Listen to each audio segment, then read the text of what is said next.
I'm Michael Zucker. I went on the March to the Living as a chaperone in 2005 and 2007. I had the unique experience of going with 10,000 other 18-year-olds across the world to visit both Poland and Eretz Yisrael for an experience of a lifetime. For me personally, I had no anticipation of what to expect. I grew up learning the same things that every teenager learns, a really young child, about the Holocaust.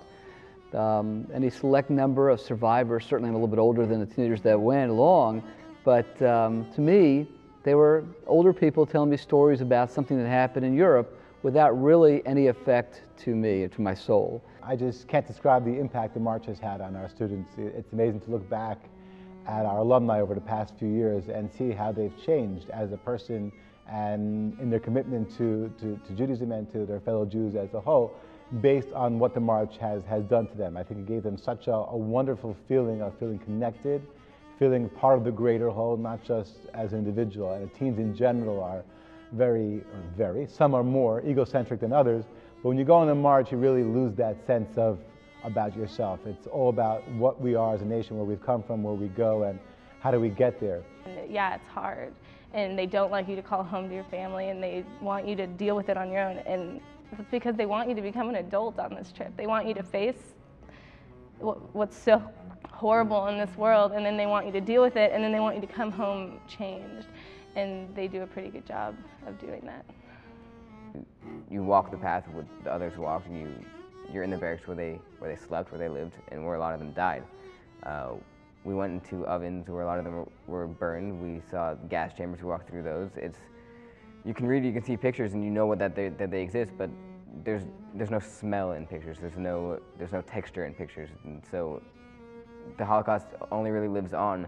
It lives on through history, but history gets dimmer and dimmer. It only really lives on through going and through seeing it for yourself. I wasn't really necessarily looking forward to going on the March. Like, it wasn't something I really wanted to do, but it was something I kind of knew I had to. My parents weren't so hot on it either,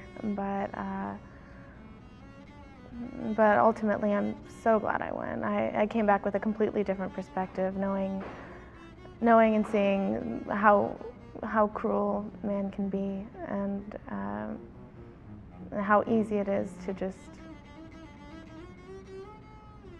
be taken advantage of, and for the entire world to disregard. It's awful. I'm glad I went, definitely. One of our first days in Poland, we visited the Treblinka death camp. There's almost nothing left there. However, there's a memorial with many stones laid across, and each one represents a village and how many people in each village were killed. And I remember looking at those stones and thinking how many kids our age were killed, and how many never got their first car, and never finished high school, never went to university.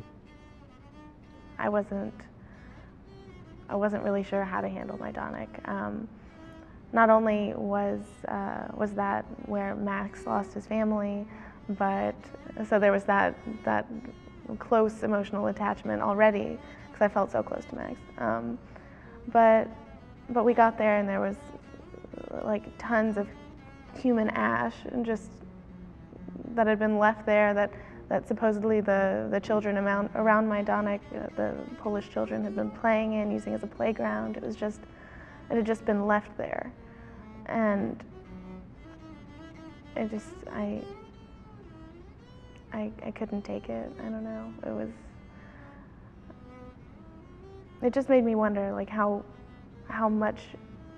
many people is this? You know, how much ash is one person? How, like, I don't know. It's an unfathomable feeling. It was that second day in, I think half of us sat and, just like wept for a couple hours.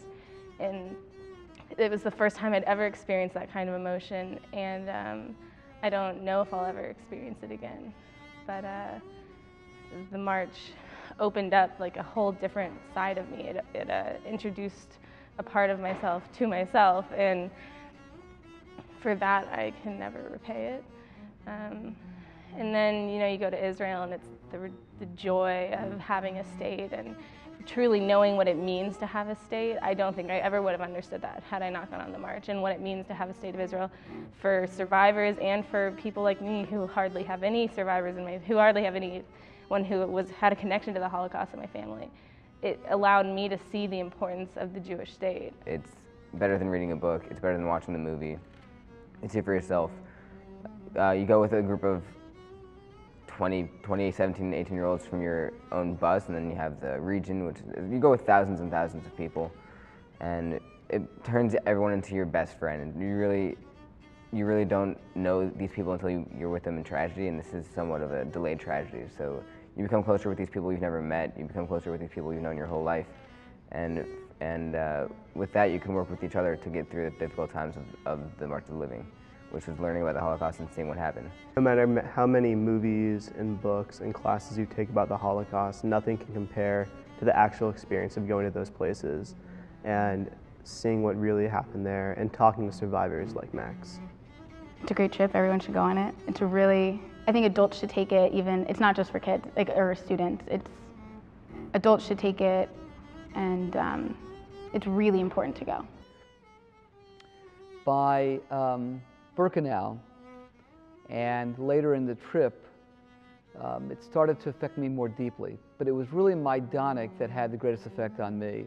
Certainly there were other opportunities. We had a week filled with travel and conversations, hearing from the teenagers. But Majdanek hit me the most because as a parent of 4 children, that was the first time I really saw the effect on children. And it was a very, very tough day. A lot of tears, a lot of crying amongst everyone. It penetrated my soul to the point that to this day I remember it. But it was several months after the trip that I slept comfortably again. Because it's not so much you ask yourself why, it's you ask yourself how do you avoid it happening again. And you have great fears. Because you stand in Majdanek and the city surrounds you and you see how the city's marching along like nothing else is happening. And my first trip there, they're treating Majdanek like a park, and kids are playing with their ball against the wall. And I'm visiting ovens, and I'm seeing shoes from thousands upon thousands of children, and I'm watching the kids from Dallas cry. And it was a very extraordinary experience. And even going to Israel, while that made it somewhat better and brought great joy to my heart of seeing the freedom of Israel and wonderful things that it does, it cannot make up for the horrors. So I had the special schus in my generation to be a witness to what I saw and to listen to Max and other extraordinary Holocaust survivors, pardon me, that took the trip with us. And so as I get older in my life and as my children grow up and tell their children, we are now the witnesses. We're now the individuals that are going to share with everyone exactly what we saw with our own eyes. We tasted the dirt. We walked. We felt. We saw. We experienced. And we can never forget.